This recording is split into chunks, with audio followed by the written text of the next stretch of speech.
So Tracy says, I'm curious about how far my Kundalini process will progress. I feel like my process has been very grounded and not so etheric. I'm not super spiritual. I see myself as being very practical, but I do, and I've always done my inner work. Can I expect my experience to change in the future? I know you can't really answer this question. Well, I would say that not everybody has a super like far out sort of non-physical, mystical type Kundalini awakening. Some people it is just very grounded, um, practical in nature, and they don't really have super crazy spiritual experiences to report.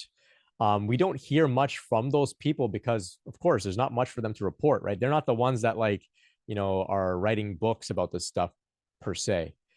They just often, some of these people don't even know about Kundalini. They don't even know they went through anything. They're just like, yeah, my life kind of changed over this period, and I just look at things differently, and I'm more relaxed, and I know it's all going to work out. And that's like, the extent of how far they've come and the wording that they can, put to their experience, and it's all valid. So some may have experiences like this. I can understand. Now I don't know if this is maybe where you're coming from, but I can understand that, some that are having more grounded processes can look at some of the experiences that others have had, like things that I was describing, with my third eye and whatnot, and say, why am I not having these types of experiences? Or I wish I could. Maybe there's some comparison, some jealousy, et cetera, et cetera. And that can be kind of challenging. And that's why in many spiritual communities, like monasteries and whatnot, people don't talk about their experiences because it's very, very different across the board. Some will have super far out stuff, some will not have anything far out. And it can cause a lot of distress in people.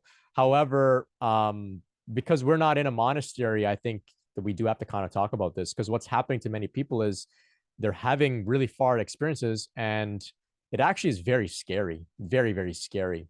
So to those who are having more grounded processes, they may say, oh, I wish my third eye would open. That sounds really cool. But somebody who's got their third eye open, who never asked for any of this, they don't want it open. They want it to close. They want nothing to do with this because they don't know what to make of it. They don't know how to tell people. They're seeing things that they don't really want to see. They're seeing all sorts of dead people or entities and energies, and they don't know any of this. They don't know what's going on. So it's not like they're blessed because of it. So in some respects, it might be, good that, some of us are having more grounded awakening processes. But in time, you can expect that could likely change. So for me, there's been periods, years, where things have been very quiet. I've had like years where things are just like super, super mystical and magical and spiritual and whatever. And then for years, it's just been very quiet, very, very quiet, very mundane, very practical, not much going on.